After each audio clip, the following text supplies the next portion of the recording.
Elon Musk is buying Twitter for $44 billion. The two sides reached a deal this afternoon. Musk wants to turn Twitter into a private company, and that could have a big impact, including taking away some of Twitter's current rules. John Delano explains.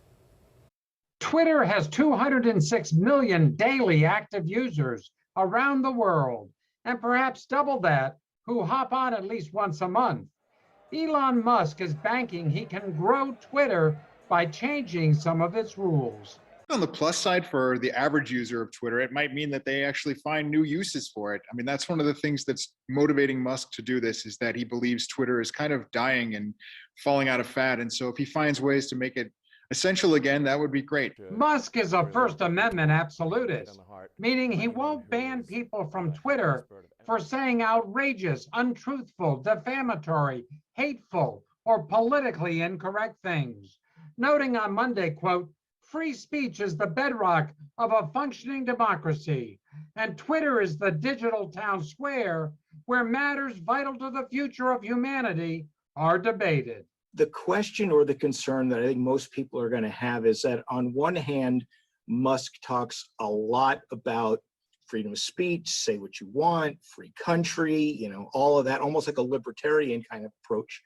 But he's been known to be very critical, including blocking people who have been critical of him or of his company in the past. Some doubt whether Musk will create an everything goes posting policy, but social media owners are protected by a federal law from being sued for things posted on their sites. Although the person posting can clearly be sued for defamation or face other legal or even employment-related consequences. Dozens have been banned from old Twitter for their comments, including Donald Trump, Steve Bannon, Marjorie Taylor Greene, and David Duke. Will Musk allow them back? I do think that if Musk takes over Twitter, Trump will be back on probably within hours or days.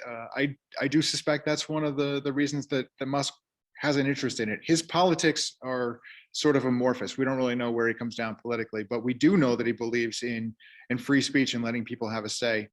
Now, it's not clear that Trump really wants to get back on Twitter. After all, he has created his own social media platform. Musk also says he wants to make some changes to Twitter.